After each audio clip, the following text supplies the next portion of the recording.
Es un gusto volver a estar con ustedes después de una pausa eh, forzada, voluntaria por motivos de enfermedad, pero gracias a Dios ya podemos reanudar nuestras sesiones, eh, sobre todo que estamos dándole continuidad a este gran tema que venimos revisando desde hace algunas semanas en relación a la creación. Y ahora vamos a centrarnos en mayor medida en lo que nos dice Dios, Jesús, principalmente en las obras de María Valtorta. Todas las revelaciones que se le entregaron a María Valtorta, de ahí a extraer algunos elementos muy importantes que nos van a permitir profundizar y poder discernir acerca de estos grandes misterios de la creación, principalmente en lo relativo a la narración del libro del Génesis.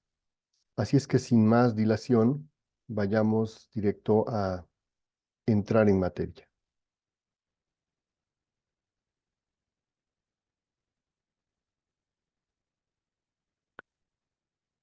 En el inicio del libro del Génesis, Génesis 1:1, leemos con cierta admiración este pasaje muy conocido. En el principio creó Dios los cielos y la tierra. Pero enseguida aparece el pasaje quizás el más enigmático de esta narración inicial de la creación, ya que leemos lo siguiente: la tierra era caos y vacío, la tiniebla cubría la faz del abismo, y el Espíritu de Dios se cernía sobre la superficie de las aguas. Esto en Génesis 1:2. Y nos dice Dios en las obras de María Valtorta: el Espíritu de Dios se cernía sobre las aguas, está dicho. Y es una de las primeras palabras de la maravillosa historia de la creación. Ya era Dios, Él siempre fue, y por su ser pudo crear todo de la nada. Del desorden, el orden; de lo incompleto, más aún, de lo informe, el completo. La forma con ley de sabiduría potentísima. Del caos surgió el universo. Esta frase es pues muy interesante porque de alguna manera siempre hemos considerado que todo lo que ha creado Dios es perfecto. Pero decir que del caos surgió el universo encierra algunos misterios. De los vapores cargados de moléculas en desorden, de la anarquía de los elementos, creó el cielo y la tierra. Y enseguida su espíritu se cernió sobre las aguas. Y al paso que las sucesivas obras de la creación se iban realizando, el Espíritu del Señor se cernía sobre ellas con sus leyes y providencias. Las obras se iban sucediendo y cada vez más poderosas. Desde el caos que se separa y ordena, lo diré, por familias, las partes sólidas con las partes sólidas, para formar el globo del planeta Tierra. Las partes húmedas con las partes húmedas, para formar sucesivamente los mares, los lagos, los ríos, los arroyos, hasta la luz, la primera de las cosas ordenadas, no ya con elementos preexistentes del caos, sino creada con poder propio de la nada.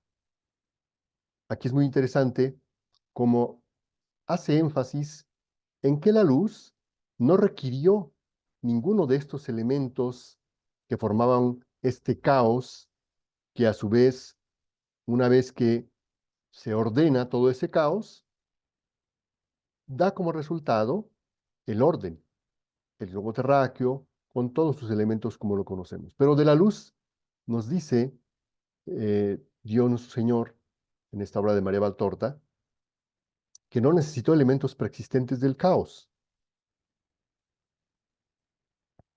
Del caos creó Dios el universo, ordenando las caóticas materias y elementos. En aquella perfección de mundos, estaciones, criaturas y elementos, que tras millones de siglos aún duran. Mas pocos, al observar la creación, saben meditar cómo ésta sea semejante a una escala ascendente, a un canto que va subiendo de nota en nota, hasta llegar a la perfecta y sublime.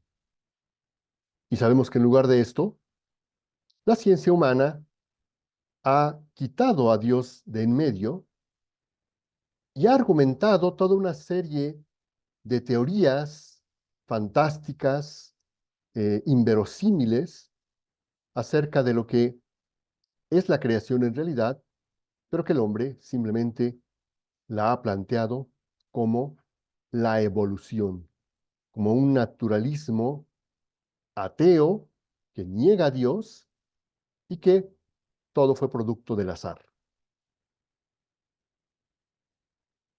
Como se asemeja a un generarse de vidas en que de las precedentes salen otras, cada vez más completas y perfectas, hasta alcanzar la plenitud definitiva. Lo primero, de las moléculas sólidas, de los vapores y fuegos desordenados que constituían la nebulosa primitiva, se formaron la tierra y las aguas. Y en la tierra y en las aguas, aún mezcladas, que en el futuro habían de constituir los mares, lagos, fuentes, ríos, se mezclaron o se diluyeron los minerales. Mientras que las moléculas sólidas hicieron costra y horno para los fuegos subterráneos, para los azufres interiores y metales, así como fondo para las aguas. La atmósfera se purifica un tanto al liberarse en parte de lo que la nebulosa originaria hacía pesado, la nada caótica. Y la Tierra, todavía desnuda, estéril y muda, lanzada en su trayectoria, se desplaza rauda por espacios silenciosos, con las calvas crestas de sus montañas, emergiendo apenas de las sombrías aguas de las futuras cuencas. Y en Génesis 1:3 vemos este pasaje que dice, dijo Dios, haya luz, y hubo luz. El famoso Fiat Lux, del que tanto se nos habla en el libro de cielo, y que se hace referencia en este libro de cielo como el primero de los tres Fiat, el Fiat Lux. Y es curioso que en la narración de Génesis, la palabra Fiat Lux se haya pronunciado una vez que ha sido ordenado todo este caos, una vez que las tinieblas, todos los elementos tomaron su lugar, entonces se pronuncia el Fiat Lux. Y continúa hablando Dios en el libro de María Valtorta. Después fue la luz, no la solar ni la lunar, como tampoco la estelar, es decir, ni de sol, ni la luna, ni las estrellas. El sol, la luna y las estrellas son criaturas más jóvenes que el globo terráqueo. El cielo, es decir, el elemento aire, fue purificado después de su creación de los restos de la nube primitiva.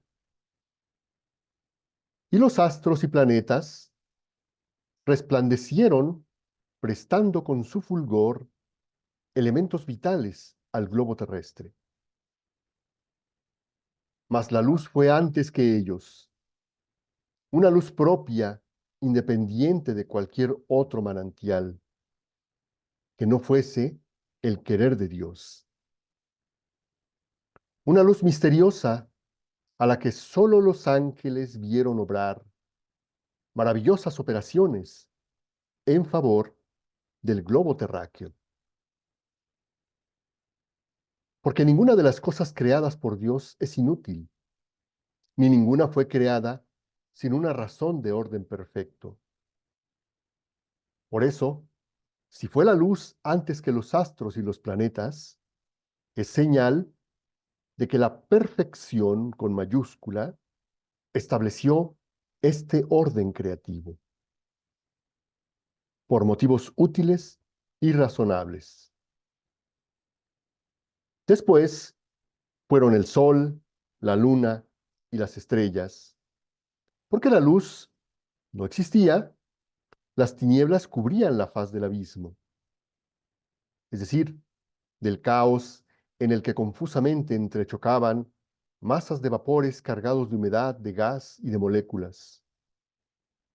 Y Dios creó la luz, su luz. Él concedió al mundo, que por su querer surgía de la nada, este atributo, uno de sus atributos, la luz.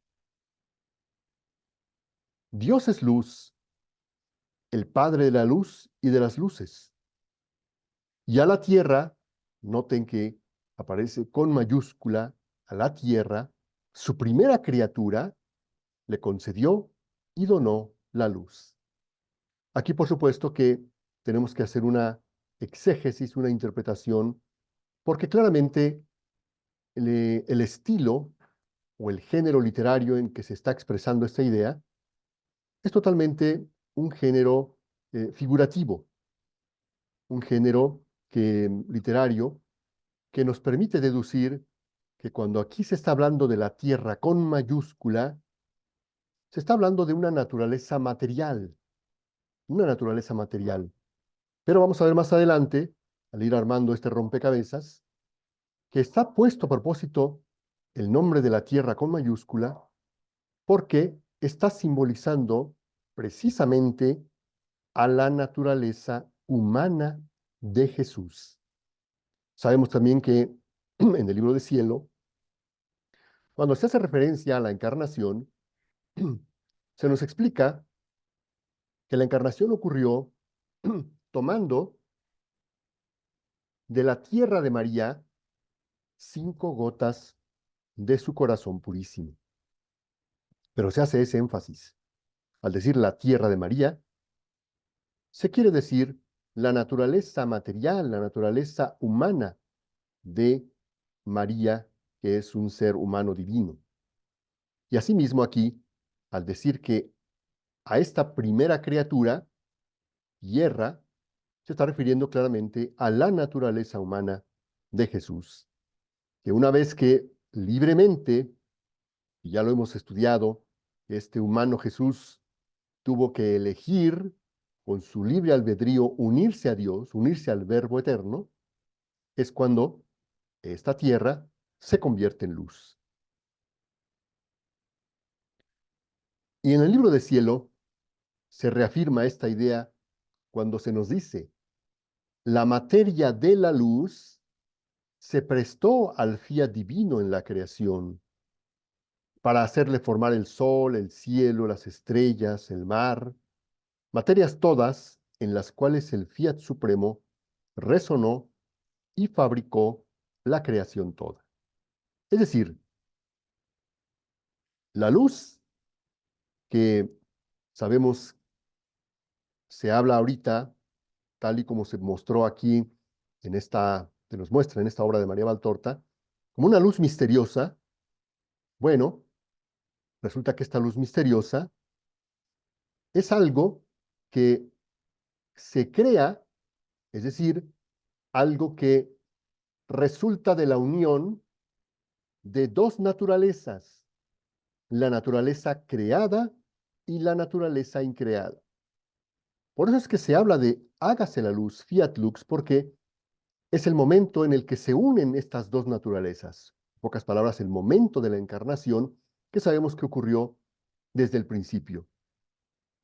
Por eso es que cuando ya está esa luz misteriosa, es precisamente esa luz la que presta la materia, porque ya había sido asumida la materia, la naturaleza material, la naturaleza creada por la luz, que es el verbo divino.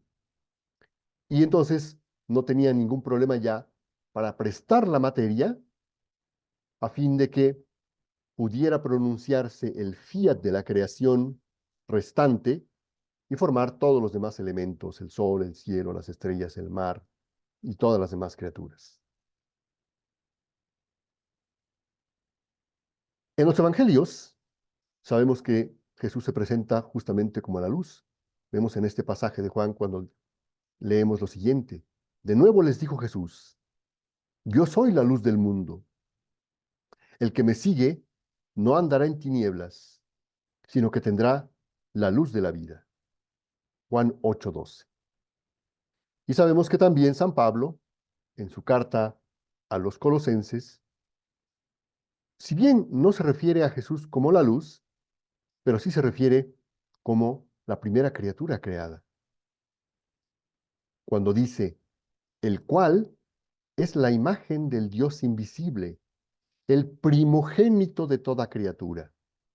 Así es que, armando ya a las piezas de este rompecabezas, vemos que cuando en María Valtorta se dice que la primera criatura, la tierra con mayúscula, es a la que Dios concede su luz, ahora entendemos que esa primera criatura, ese primogénito de toda criatura, es la humanidad de Jesús. Pero que esta humanidad tuvo que pasar por esa fase del caos, de las tinieblas, de la confusión, que no son otra cosa que lo que ya hemos estudiado en sesiones pasadas, que era necesario que la naturaleza humana del primer hombre creado tuviera esas miserias de la naturaleza propia humana para poder comparar, para poder decidir entre la luz o la oscuridad, entre la luz o las tinieblas. Por lo tanto, este primer hombre Jesús, esta primera criatura, tuvo que conocer esa oscuridad, esas tinieblas. Tuvo que libremente decidir si quería unirse a esas tinieblas o quería adherirse a la luz. Y ya sabemos lo que pasó. Él decide libremente unirse a Dios. Por eso continúa hablando San Pablo diciendo, porque en Él fueron creadas todas las cosas en los cielos y sobre la tierra, las visibles y las invisibles, sean los tronos o las dominaciones, los principados o las potestades. Todo ha sido creado por Él y para Él. Esto en su carta a los Colosenses capítulo 1. Y Juan en su Evangelio también dirá, hablará de la luz diciendo, el verbo era la luz verdadera que ilumina a todo hombre que viene a este mundo. Por lo tanto, cuando el verbo eterno se une, asume la humanidad del hombre Jesús, entonces ahora se constituyen en una sola luz. Por eso es que Jesús se presenta a sí mismo cuando está en la tierra, todo el mundo lo ve como en forma humana, pero él se presenta como la luz. Yo soy la luz del mundo, porque ahora está hablando el verbo eterno a través del humano Jesús. Por eso es que Juan dice, esa luz misteriosa es en realidad el verbo encarnado. Y entonces ahora, después de haber revisado todos estos aspectos, sabemos que en el segundo día de la creación, segundo y tercer día, se van a separar el firmamento de las aguas, se van a crear, Dios va a hacer brotar toda clase de semillas, frutos, hierbas, plantas para cubrir la tierra. Y En el libro del cielo se nos va a explicar, además, que toda la creación y cada cosa creada fue con un propósito muy concreto, de dar al hombre una lección. Y dice el libro del cielo, ellas, o sea, las cosas creadas, narran nuestras cualidades divinas y cada una da lección de la cualidad que contiene. El sol da lección de luz y enseña que para ser luz se necesita ser puro, despojado de toda materia. La luz contiene el calor unido a ella. No se puede separar la luz del calor. Así que, si queréis ser luz, debéis amar solo a vuestro Creador. Y esto os llevará como sol la fecundidad del bien. El cielo os da lección de vuestra patria celestial. Os llama continuamente a vuestro Creador. Os da lección de desapego de lo que es tierra, de la altura de santidad a la cual debéis llegar. Os da lección de que debéis adornaros, más que estrellas, de todas las virtudes divinas. Y luego, más adelante, en Génesis 1:14, 15, vamos a encontrar esta narración de la creación de estos astros que van a servir para señalar el tiempo. En pocas palabras, en el cuarto día, de acuerdo a los 6 días de la creación del Génesis, es cuando Dios decide crear el tiempo o los elementos para que se pueda cuantificar el tiempo. Dice Génesis 1:14, dijo Dios, haya lámparas en el cielo que separen el día de la noche, que sirvan para señalar las fiestas, los días y los años, y que brillen en el firmamento para iluminar la tierra. Pues aquí claramente, al hablar de los días, de los años, de las estaciones, claramente se está indicando que eh, estos elementos son la base para llevar una cuenta del transcurrir del tiempo. Sin embargo, sabemos que el tiempo es relativo porque ahora con los avances científicos, de la astrofísica, pues el tiempo va a variar dependiendo de el elemento o el astro que se tome en consideración para medir ese movimiento de dichos astros.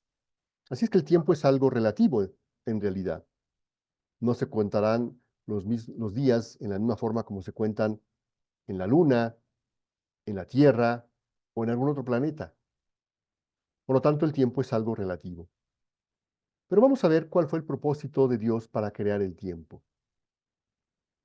En la segunda carta de Pedro, vamos a leer lo siguiente. Mas una cosa no podéis ignorar, queridos, que ante el Señor un día es como 1000 años, y 1000 años como un día. Y San Pablo también va a hacer referencia al tiempo, pero de una manera más profunda y más teológica en su carta a los Efesios, cuando dice, lo que somos es obra de Dios. Hemos sido creados en Cristo Jesús con miras a las buenas obras que Dios dispuso de antemano para que nos ocupáramos en ellas. Vemos aquí ya un misterio, una profundidad mucho mayor que la que nos plantea Pedro, porque aquí ya nos está hablando Pablo de que hay unos actos, unas obras, antes de que fuéramos creados, y que Dios las pensó en su mente eterna, en el acto único, para que en el momento de nosotros venir a la vida, venir al tiempo y espacio, nos ocupáramos de esas obras, de esos actos que Dios ya había creado, pensado, por anticipado. Por supuesto que esto a veces puede hacernos caer en la confusión de que estamos prefabricados o predestinados o que estamos programados como si fuéramos robots para hacer ya algunas acciones. Pero no, vamos a ver que eh, más adelante se irá clarificando este misterio. Y en el libro de cielo se explica justamente esto lo relativo al tiempo y a los actos. Nos dice el libro de cielo, nuestra sabiduría infinita, cuando debe dar un bien a la criatura, no cuenta el tiempo, sino los actos de las criaturas, porque ante la divinidad no existen días y años, sino solo un día perenne. Y por eso no medimos el tiempo, sino que vienen contados por nosotros los actos que han hecho. Así es que lo que para nosotros son días, años que cumplimos, etcétera, ante Dios no se cuenta de esa manera el tiempo, nuestro tiempo de vida, sino que ante Dios se van contabilizando los actos que vamos realizando, pero no los actos de voluntad humana, sino los actos como los que mencionaba San Pablo en su carta a los Efesios, aquellos actos que fueron creados con anterioridad a nuestra existencia para que nosotros los desarrolláramos cuando ya estuviéramos en el espacio-tiempo. Por eso es que Jesús va a decir en el Evangelio de Juan, en verdad os digo, el que crea en mí, hará él también las obras que yo hago, y hará mayores aún, porque yo voy al Padre. Pasaje de Juan 14:12, tan enigmático.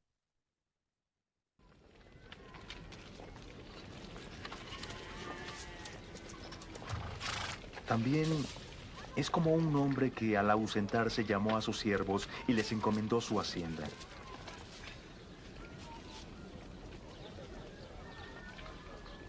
A uno le dio 5 talentos, a otro 2 talentos y a otro 1 talento, de acuerdo a su capacidad.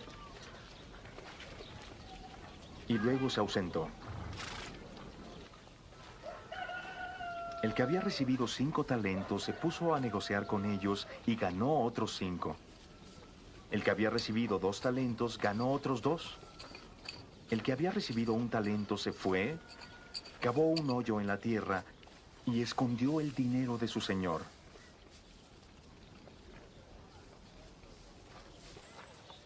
Al cabo de mucho tiempo, volvió el señor y ajustó cuentas con ellos.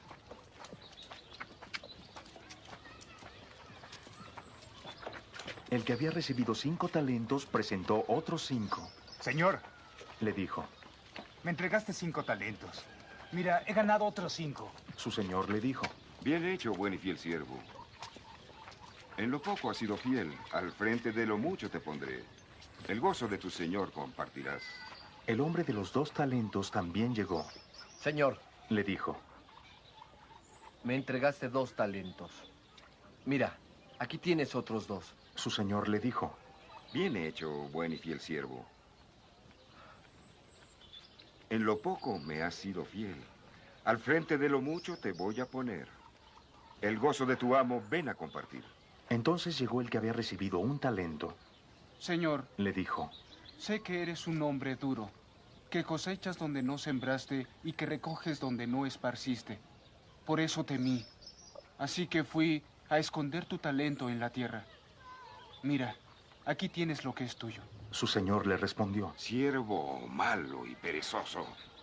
Si sabías que yo cosecho donde no he sembrado y que recojo donde no he esparcido, entonces debías haber entregado mi dinero a los banqueros para que a mi regreso habría cobrado lo mío con intereses. Quitadle su talento y dádselo al siervo, que tiene los 10 talentos. Porque a todo el que tiene se le dará más. Y tendrá en abundancia. Pero al que no tiene, aún lo que tiene le será quitado. Y echad a ese siervo inútil afuera a las tinieblas. Allí será el llanto y rechinar de dientes.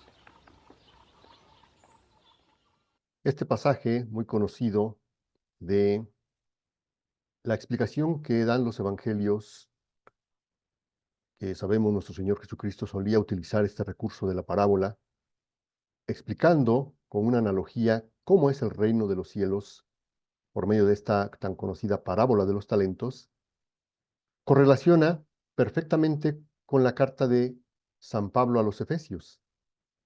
Porque si Dios ya había creado por anticipado los actos, las obras que nosotros debíamos desarrollar cuando estuviéramos en nuestra temporada en la tierra, cuando estuviéramos en nuestra época, en nuestro transcurrir de lo que llamamos vida, bueno, el no cumplir con ese propósito nos hace merecedores como exactamente a este siervo malo y perezoso de ser arrojado fuera, donde habrá rechinar de dientes. Así es que el tiempo es justamente para eso, para emplearlo, para emplearlo en desarrollar todos estos actos que Dios ya había establecido que nosotros realizáramos, como lo dice San Pablo en su carta a los Efesios, y que está perfectamente ejemplificado e ilustrado en la parábola de los talentos. Cuando se cumple con el acto, el propósito para el que fuimos creados, simplemente vamos a recibir el premio por haber cumplido con nuestro propósito de creación. Así es que, además de utilizar el tiempo para este propósito de desarrollar los actos que Dios ha creado para cada uno de nosotros, como vimos en el caso del siervo malo y perezoso, que decide no llevar a cabo lo que su amo esperaba de él, también el tiempo tiene esa otra función de ser un periodo de prueba para que la criatura, tanto la criatura angélica como la criatura humana, por su libre albedrío, por su voluntad libre, puedan decidir si quieren cumplir con el propósito para el que fueron creados o bien quieren contravenir ese propósito y echar por tierra los planes del Creador. Por eso es que el tiempo, como se vuelve a aparecer en este pasaje de Génesis 1:16, donde dice, Dios hizo las dos grandes lumbreras, la lumbrera mayor para regir el día y la lumbrera menor para regir la noche, y las estrellas, que son las que, digamos, ordenan, configuran lo que llamamos tiempo. También sabemos que en el libro del Apocalipsis se habla de este periodo de prueba, por decir así, un tiempo angélico, que Santo Tomás llama el Evo, este periodo de prueba en el que los ángeles también tuvieron que decidir si se mantenían en la voluntad de Dios o bien la rechazaban. Y esto se narra en el libro del Apocalipsis. Después hubo una guerra en el cielo. Miguel y sus ángeles luchaban contra el dragón, y luchaban el dragón y sus ángeles, pero no prevalecieron ni se halló ya lugar para ellos en el cielo, y fue lanzado el gran dragón, la serpiente antigua que se llamaba Diablo y Satanás, el cual engaña al mundo entero. Fue arrojado a la tierra y sus ángeles fueron arrojados con él.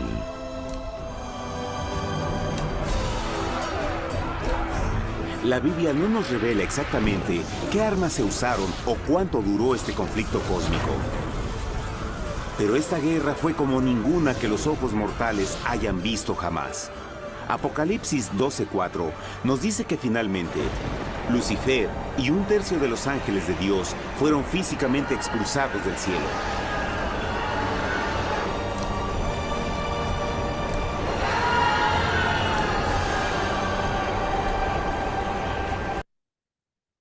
Si bien este pasaje de Apocalipsis 12 ha también sido objeto de múltiples interpretaciones, y principalmente en el campo de la iconografía, sobre todo cristiana, vemos cantidad de representaciones pictóricas de esa batalla entre el arcángel Miguel y Lucifer, ambos con sus ejércitos. Sin embargo, sabemos que al ser seres puramente espirituales, de lo que en realidad se trató fue de una guerra de voluntades. Los ángeles fieles, queriendo convencer a los ángeles rebeldes de que era justo obedecer a Dios. De ahí el nombre de Miguel, que significa Micael, es decir, ¿quién como Dios? Y por otro lado, Lucifer y los ángeles rebeldes, queriendo convencer a los ángeles fieles de que se unieran a ellos en la rebelión. Así es que este fue su periodo de prueba para las criaturas angélicas, y una vez que concluyó ese periodo de prueba, cada uno quedó fijado en la decisión que tomó. Por eso en el libro de cielo se nos va a explicar justamente cómo sucedió este quedar fijo en la decisión de mantenerse en la voluntad de Dios o separarse de ella. Los ángeles, dice el libro de cielo, se han conservado bellos y puros porque se han mantenido siempre firmes en el acto primero en el cual fueron creados, es decir, una vez que pasaron su periodo de prueba. Por lo tanto, estando en aquel acto primero de su existencia, están en el acto único de la voluntad divina, que no conociendo sucesión de actos, no se cambia, ni crece, ni decrece, y contiene en sí todos los bienes posibles e imaginables. Los ángeles, conservándose en el acto único de la voluntad divina, en el cual salieron a la luz, se mantienen inmutables, bellos y puros. Nada han perdido de su primera existencia, y toda su felicidad es el mantenerse voluntariamente en el acto único de la voluntad de Dios. A algunos, Dios ha manifestado un acto solo de su voluntad, a otros 2, a otros 3, a algunos 7, y en cada cosa del acto que la voluntad de Dios manifestaba de más, se volvían superiores a los demás, y se volvían más capaces y más dignos de estar cercanos al trono de la divinidad. Así que por cuanto más la voluntad divina se manifiesta y en ella se conservan, tanto más quedan elevados, embellecidos y felices y superiores a lo demás. Entonces, todo está en la voluntad de Dios y en el saberse conservar, sin jamás salir en aquella misma voluntad de la cual han salido. Y del conocer el más y el menos de la suprema voluntad, vienen constituidos los diversos coros de los ángeles, sus distintas bellezas, los diversos oficios, la jerarquía celestial. Así es que, con esta bella estampa de la creación de los seres angélicos, concluimos esta continuación de nuestro gran tema del Fiat de la creación, y dejaremos para una última sesión algunos elementos adicionales, poco más breves, que se describen magníficamente en el libro de cielo. Así es que los invitamos a continuar acompañándonos en esta fascinante aventura. Hasta la próxima.